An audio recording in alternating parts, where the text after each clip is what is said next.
Hello and good morning student.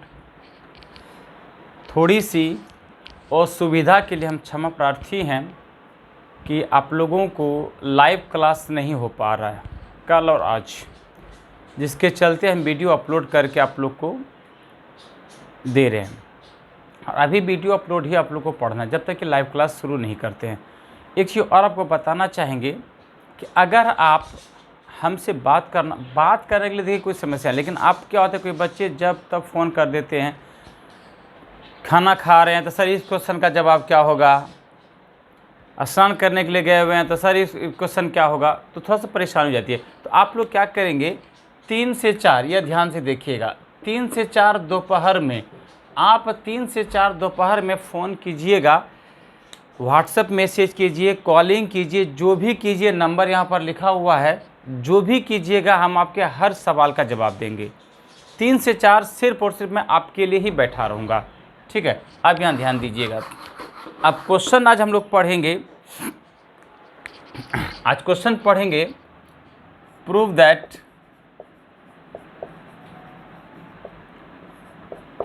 Torque बराबर mv sin theta. Electrostatics में पढ़े हैं टॉर्क बराबर PE sin थीटा। फ़र्क दोनों में कुछ नहीं है, क्या है कि वहाँ P इलेक्ट्रिक डायपोल मोमेंट था, यहाँ पर M मैग्नेटिक डायपोल मोमेंट है, वहाँ पर ही इलेक्ट्रिक फील्ड था, यहाँ पर भी क्या मैग्नेटिक फील्ड है। अब बाकी तो एंगल है थीटा, ठीक है। अब इसको ध्यान से देखिए, हम प्रूफ करके दिखा रहे हैं, समझा रहे हैं। अगर किन्हीं बच्चों को प्रॉब्लम हो जाए तो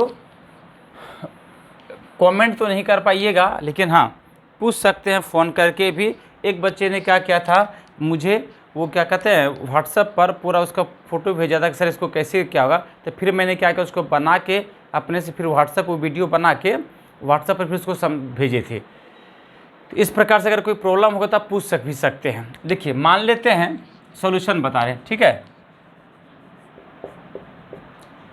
मान लेते हैं यह समरूप मैग्नेटिक फील्ड है, समरूप मतलब समान रूप, बराबर मात्रा में,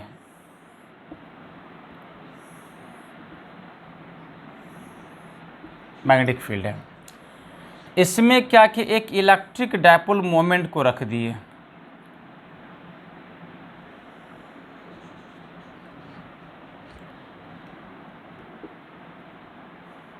आप जानते हैं इलेक्ट्रिक डायपोल मोमेंट का एक तरफ होता है नॉर्थ, एक तरफ क्या होता है साउथ, ठीक है। ऐसा कीजिए, यहाँ पर साउथ, यहाँ पर नॉर्थ लिख दीजिए। पोल स्ट्रेंथ मान लीजिए इसका -QM पोल स्ट्रेंथ है, इसका क्या है +QM पोल स्ट्रेंथ है, और इसके बीच की लंबाई कितनी होती है 2L।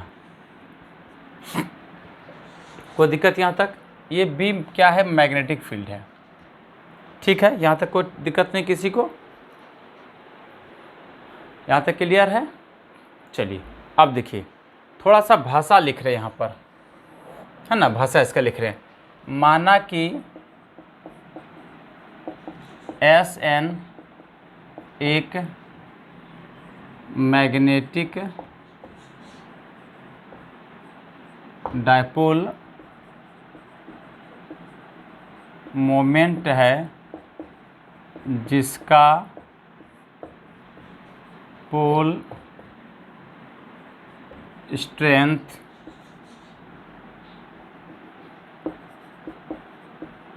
क्रमशः -QM एवं +QM है, ठीक है। अब उसके बाद क्या है, डायपोल की लंबाई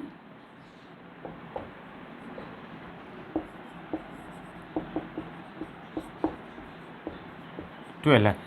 अब हम इस डायपोल को जब मैग्नेटिक फील्ड में रखेंगे तो यहाँ पर ये कुछ तो कोण बनाएगा कि नहीं बनाएगा, तो जो कोण बनाएगा उसको मान लीजिए थीटा, और n से क्या करते हैं हम लोग लंब डाल देते हैं NC। फिर सुनिएगा, मान लेते हैं समरूप मैग्नेटिक फील्ड है, ठीक है। इसमें एक मैग्नेटिक डायपोल मोमेंट रखिए जिसका S और N है, जिस पे पोल स्ट्रेंथ क्या -Q और +Q है, दोनों के बीच की लंबाई क्या है 12 है। अब ये जो मैग्नेटिक डायपोल, मान लीजिए यही मैग्नेटिक डायपोल मोमेंट है, इसी को मान लीजिए हम इसको रखेंगे इस मैग्नेटिक फील्ड में, तो कुछ तो कौन बनाएगा ना बनाएगा। तो यही मान लीजिए थीटा कौन बना रहा है। अब एन से क्या किया, लंब डाल दीजिए हैं। अब यहाँ ध्यान दीजिएगा, थोड़ा सा समझना है खाली, ठीक है।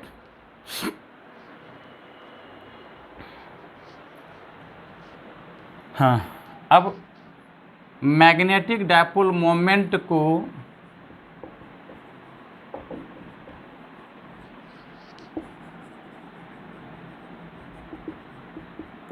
थीटा कोण के साथ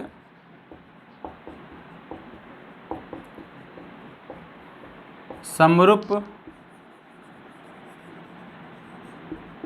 मैग्नेटिक फील्ड में रखा गया है ना। थीटा कोण के साथ समरूप मैग्नेटिक फील्ड में रखा गया है। ठीक है, यहाँ तक क्लियर, यहाँ तक कोई दिक्कत नहीं है। आइए ध्यान दीजिएगा, मैग्नेटिक डायपोल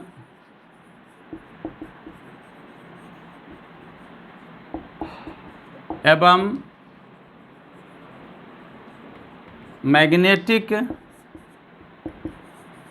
फील्ड मिलकर एक बल युग्म का निर्माण करता है, जिसे बल आघूर्ण टॉर्क कहते हैं। अतः कार्यरत बल आघूर्ण। अब ये कार्यरत बल आघूर्ण क्या होता है, अब ध्यान सुनिएगा, आप लोग पढ़े हैं इलेक्ट्रोस्टैटिक्स में, सेम चीज़ है, ठीक है। कार्यरत बल आघूर्ण क्या होता है, ध्यान से देखिएगा, ये होता है टॉर्क बराबर होता है फोर्स इनटू परपेंडिकुलर डिस्टेंस, बल गुने लंबात्मक दूरी। ठीक है, चलिए इसको उतारिए, तो फिर मिटाएंगे फिगर, तो रहने देंगे, फिगर नहीं मिटाएंगे, इसको उतारिए फटाफट। तो हम थोड़ा सा इंक कर लेते हैं।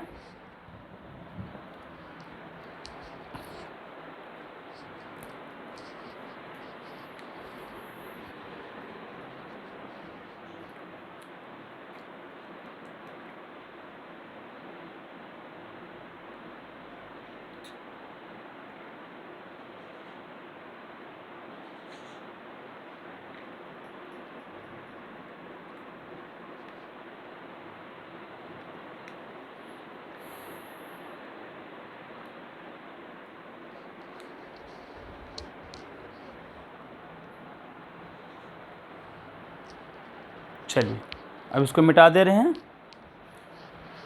आप लोग या तो स्क्रीनशॉट ले लीजिएगा या बाद में फिर वीडियो को 2-4-5 बार पढ़िएगा, तो फिर ये तो उसमें रहेगा, उसमें थोड़ी ना मिटेगा। तो यहाँ से भले मिट जाएगा, लेकिन आपके वीडियो में यह मिल जाएगा।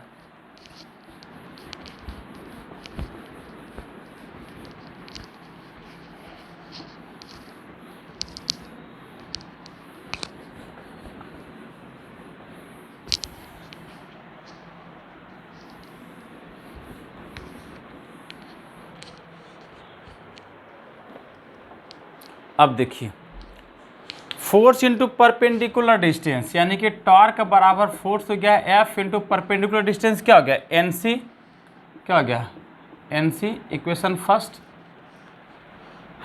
आप देखिए क्या कहते हैं इसको, आपको बता रहे हैं, एज वी नो दैट, जैसा हम लोग जानते हैं, क्या देखिए इलेक्ट्रिक फील्ड में पढ़े हैं क्या, E बराबर फोर्स बाय चार्ज, पढ़े कि नहीं पढ़े हैं। यहाँ पे इलेक्ट्रिक फील्ड के जगह पे क्या हो जाएगा, मैग्नेटिक फील्ड B बराबर फोर्स, और चार्ज की जगह पे क्या हो जाएगा, पोल स्ट्रेंथ QM, या F बराबर क्या हो गया B into QM, equation number क्या सेकेंड, कुछ नहीं है, इलेक्ट्रिक फील्ड में पढ़े ई बराबर फोर्स बाय चार्ज, तो ई के जगह पर यहाँ पर मैग्नेटिक फील्ड, फोर्स तो रह जाएगा, चार्ज के जगह पर यहाँ पे क्या पोल स्ट्रेंथ, तो क्रॉस कर दिए तो एफ बराबर क्या हो गया बी इंटू क्यू एम हो गया। ये किस में पढ़े हम लोग, इन इलेक्ट्रोस्टैटिक्स, इन इलेक्ट्रोस्टैटिक्स। अब देखिएगा इन फिगर, आप अगर फिगर में ध्यान से देखिएगा तो ये एंगल के सामने वाला हो जाता है लंब, 90 के सामने होता है कर्ण यानी कि एच, और जो बचा क्या बेस बी, तो ये पी हो गया, ये बी हो गया, एच हो गया। अगर हम साइन थीटा अप्लाई करेंगे, साइन थीटा होता है क्या पी बाय एच यानी कि एन सी बाय क्या एस एन, तो और करके लिख सकते हैं साइन थीटा बराबर n c by s n का मतलब हो गया क्या, एस एन की लंबाई कितनी है 12 का है, तो एस एन बराबर कितना है, क्रॉस कर दीजिए, तो एन सी बराबर कितना हो जाएगा 2L साइन थीटा, इक्वेशन में कितना हो गया थर्ड। ठीक है, अब क्या करेंगे, अब ये भी अगर आपके मन में डॉट है कि सर साइन ही क्यों अप्लाई करेंगे, उसका भी हम आंसर बता दे रहे हैं, क्योंकि देखिए यहाँ पर क्या है कि force into n c, n c यहाँ पर क्या है परपेंडिकुलर यानी कि लंब है, तो लंब के लिए हमेशा हम लोग साइन ही अप्लाई करते हैं, इसलिए यहाँ पर साइन थीटा यूज किया गया। अब आपके मन में ये भी सवाल है कि सर साइन थीटा अप्लाई किए तभी तो हमारा एन सी निकलेगा, चलिए बिल्कुल सही है, तो अब एन सी हम निकाल लिए, अब क्या एन सी और एफ का मान क्या करेंगे, यानी कि सेकेंड और थर्ड का मान कहाँ हम रख देंगे, फर्स्ट में रख देंगे, यहाँ पर लिखेंगे using equation second and third in equation first. अब फिगर मिटा दे, अब फिगर की कोई आवश्यकता नहीं है, अब यहाँ उतारने के बाद इधर आपको उतारना है, अब इधर मिटा देना, अब इधर इसकी कोई आवश्यकता नहीं है, फिगर जितना की आवश्यकता थी इसीलिए मैंने फिगर नहीं मिटाया, अब कोई दिक्कत नहीं है, अब मिटा सकते हैं फिगर को।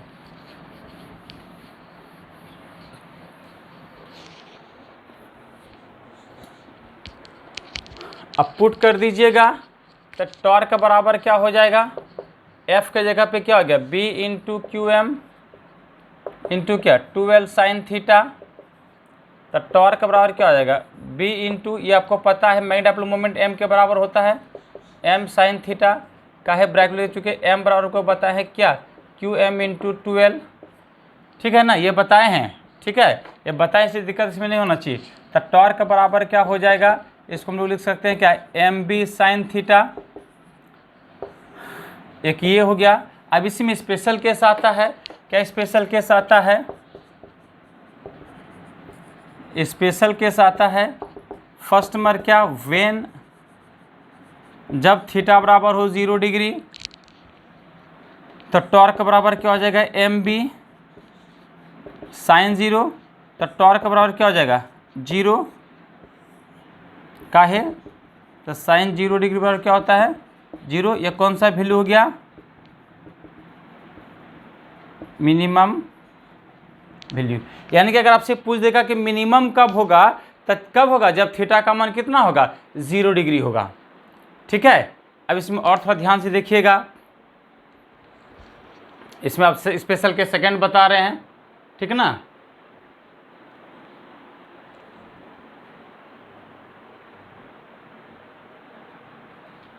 स्पेशल के सेकंड आपको दिखा रहे हैं, पहले इसको देखिए, इसके बाद तो स्पेशल के सेकंड दिखा रहे हैं,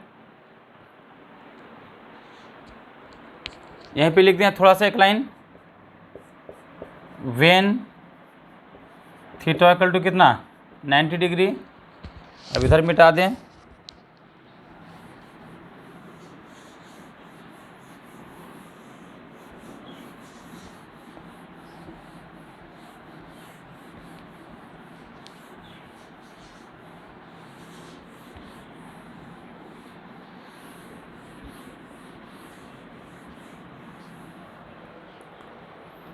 अगर थीटा 90 की हम लोग बात करेंगे तो टॉर्क का बराबर क्या हो जाएगा एम बी साइन 90 डिग्री, तो टॉर्क का बराबर क्या हो जाएगा एम बी साइन 90 का मान कितना होता है 1, टॉर्क पर क्या हो गया एम बी का है, तो चूँकि साइन 90 डिग्री पर कितना होता है 1, ये कौन सा वैल्यू हो गया मैक्सिमम वैल्यू।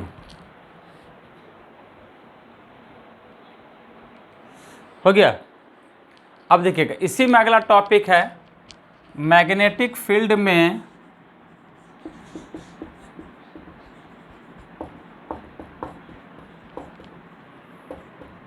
पोटेंशियल एनर्जी का व्यंजक। अब मैग्नेटिक फील्ड में पोटेंशियल एनर्जी का व्यंजक हम लोग कैसे निकालेंगे, तो यहाँ ध्यान दीजिएगा। Now as we know that, जैसा हम लोग जानते हैं, क्या जानते हैं भाई बता दीजिए तो, टॉर्क बराबर एम बी साइन थीटा, ये हम लोग जानते हैं, इसमें कोई दिक्कत नहीं। इक्वेशन कितना हो जाएगा ये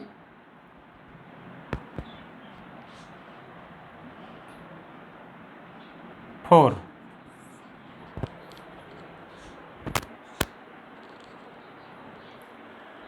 अब क्या करेंगे, डायपोल को डी थीटा तक घुमाने में किया गया वर्क। ठीक है, डायपोल को डी थीटा अगर घुमाने में किया गया वर्क क्या हो जाएगा, तो चूंकि डी थीटा में थोड़ा सा एंगल से घुमा रहे हैं, तो डी डब्ल्यू बराबर क्या हो जाएगा torque into D theta. Equation number 5 आप याद कीजिए, 11th क्लास में पढ़े हैं, वर्क बराबर फोर्स इंटू डिस्प्लेसमेंट। यहाँ पर फोर्स जो है टॉर्क की तरह बिहेव कर रहा है, फोर्स की तरह जो टॉर्क बिहेव कर रहा है। ठीक है, अब क्या करेंगे, 4 का मान 5 में रख दीजिए, है ना, using equation 4 in equation 5 we get. अब इधर मिटा दे रहे हैं फिर से,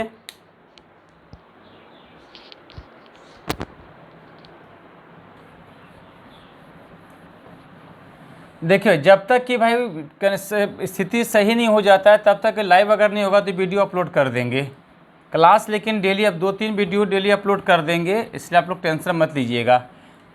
कुछ बच्चे हमें व्हाट्सअप करते हैं सर आज क्लास लीजिएगा, नहीं कितना बार बार उसको बताएंगे, कितना बार बार उसको एक्सप्लेन करेंगे, रोज़ रोज़ बताना हमको कि ठीक नहीं लग रहा था, इसलिए हमने क्या किया कि वीडियो अपलोड करना शुरू कर दिया है। ठीक है, तो आप लोग भी एकदम देखिए ध्यान से, वीडियो अपलोड हो जाएगा तो आप लोग भी पढ़ने में मज़ा आ जाएगा। ठीक है, मान रख दीजिएगा तो क्या हो जाएगा, डी डब्ल्यू बराबर टॉर्क की जगह मान रख दीजिए m B sine theta into क्या डी थीटा। इक्वेशन नंबर कितना 6। यहाँ तक कोई दिक्कत नहीं किसी को, यहाँ तक क्लियर है, चलिए यहाँ तक तो कोई दिक्कत नहीं है। अब यहाँ ध्यान से देखिएगा, अब अगला स्टेप क्या करेंगे कि डायपोल को यदि, है ना, डायपोल को थीटा 1 से थीटा 2 तक घुमाने में किया गया टोटल वर्क। देखिए जैसे टोटल वर्क की बात आती है, टोटल वर्क में क्या होगा, इंटीग्रेशन होगा, इंटीग्रेशन लीजिए इसका, इंटीग्रेशन डी डब्ल्यू बराबर इंटीग्रेशन कहाँ से कहाँ तक घुमा रहे हैं, थीटा 1 से थीटा 2 तक, M B sine theta into D theta. तो डी डब्ल्यू का क्या हो जाएगा, डब्ल्यू हो जाएगा, इसमें कांस्टेंट बाहर निकाल लीजिए, कांस्टेंट आपको पता है कौन कौन है, एम और बी, चूँकि जिसका डिफ्रेंशिएशन उसी का इंटीग्रेशन होता है, तो क्या हो जाएगा एम बी बाहर निकालिए, कहाँ से कहाँ तक, थीटा 1 से कहाँ तक, थीटा 2 तक, क्या हो जाएगा ये साइन थीटा इंटू क्या डी थीटा। यहाँ तक कोई दिक्कत नहीं किसी को, यहाँ तक क्लियर स्पष्ट है, ठीक है ना जी, यहाँ तक कोई समस्या नहीं है। अब इसका इंटीग्रेशन आप लोग जानते हैं, पढ़े होंगे, आराम से क्यों नहीं पढ़े होंगे, जरूर पढ़े होंगे। इसका इंटीग्रेशन क्या हो जाएगा, डब्ल्यू बराबर एम बी, इसका इंटीग्रेशन क्या हो जाता है कॉस थीटा, कहाँ से कहाँ तक, थीटा 1 से थीटा 2 तक। अच्छा, साइन थीटा और कॉस थीटा का इंटीग्रेशन किस में आता है, माइनस में कि प्लस में, माइनस में आता है। यहाँ पे लिख दीजिएगा, चूँकि integration sign theta into D theta ये बराबर होता है माइनस कॉस थीटा।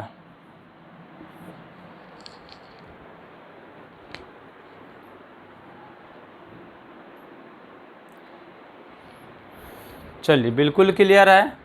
अब इधर मिटा दे रहे हैं।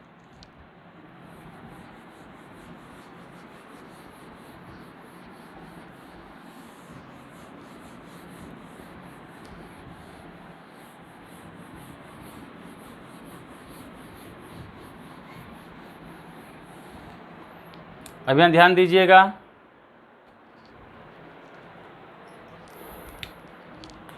यहाँ थोड़ा समझना है। W बराबर क्या हो जाएगा, माइनस बाहर कर लीजिए, माइनस एम बी, ठीक है, कॉस थीटा, कहाँ से कहाँ तक, थीटा 1 से थीटा 2 तक। यहाँ तक क्लियर है सबको, ठीक है। चलिए आप लोग मैथ में पढ़े इंटीग्रेशन में initial upper limit minus lower limit, तो W बराबर क्या हो जाएगा, minus m b cos theta 2 minus cos theta 1। अब चूँकि W बराबर होता है पोटेंशियल एनर्जी U के बराबर होता है, इसलिए U बराबर क्या हो जाएगा, minus m b cos theta 2 minus cos theta 1। Equation number कितना हो जाएगा, ये 7 हो जाएगा, ठीक है। अब स्पेशल केस इसी में है कि जब थीटा 1 का मान कितना हो जाएगा 90 डिग्री और थीटा 2 का मान कितना हो जाएगा 0। वेन जब थीटा 1 90 डिग्री एंड थीटा 2 का मान कितना 0, या थीटा मान लीजिए, थीटा, ठीक है। तो जब मान लीजिएगा थीटा, तो U बराबर क्या हो जाएगा, minus m b cos theta 2 के जगह पे क्या हो जाएगा थीटा, और थीटा 1 के जगह पे कॉस क्या 90 डिग्री, तो U बराबर क्या हो जाएगा, minus m b cos theta. एक ये भी फार्मूला हो गया। अब इसके बाद इसका स्पेशल केस है, थोड़ा सा स्पेशल केस भी थोड़ा सा बता दे रहे हैं।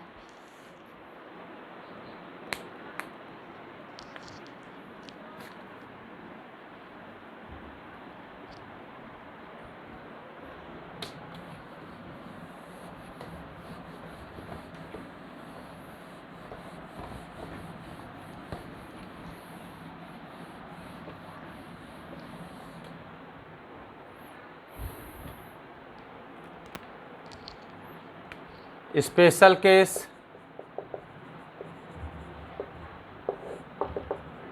फर्स्ट नंबर, वेन जब थीटा का मान हो 0 डिग्री, सबसे पहले 0 शुरू कीजिए, जब थीटा 0 हो तो U बराबर क्या हो जाएगा, बोलिए फटाफट, minus m b cos 0 degree, ठीक है ना। तो U बराबर क्या हो जाएगा, माइनस एम बी हो जाएगा। काहे कि कॉस 0 का मान कितना होता है 1 होता है, तो ये कौन सा वैल्यू हो गया, यह हो जाएगा आपका मिनिमम वैल्यू।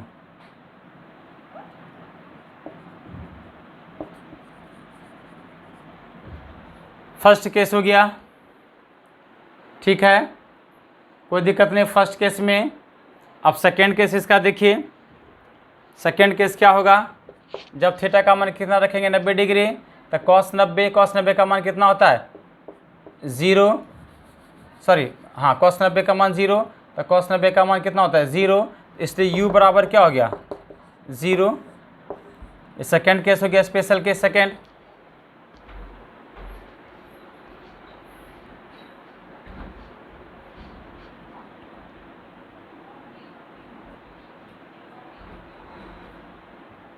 ठीक है, अब स्पेशल केस कितना हम लोग पढ़ेंगे, थर्ड नंबर थीटा का मान कितना रखेंगे 180 डिग्री, तो क्या हो जाएगा कॉस 180 डिग्री, और कॉस 180 का मान कितना होता है आपको पता है, कितना होता है इंटू -1, है ना।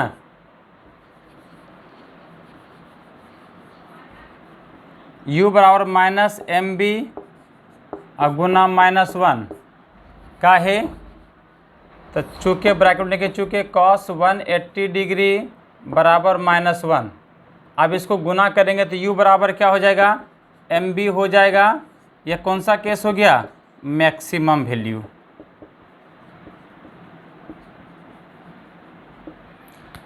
चलिए इसके बाद हम आपको आगे पढ़ाएंगे, ठीक है, वीडियो अपलोड करेंगे, एकदम वीडियो अपलोड डेली होते चले जाएगा, ठीक है। तो तब तक के लिए फिर बाय, कोई दिक्कत नहीं, फिर क्वेश्चन को हमसे पूछ लीजिएगा। 3 से 4 लेकिन क्वेश्चन करना। Bye, see you.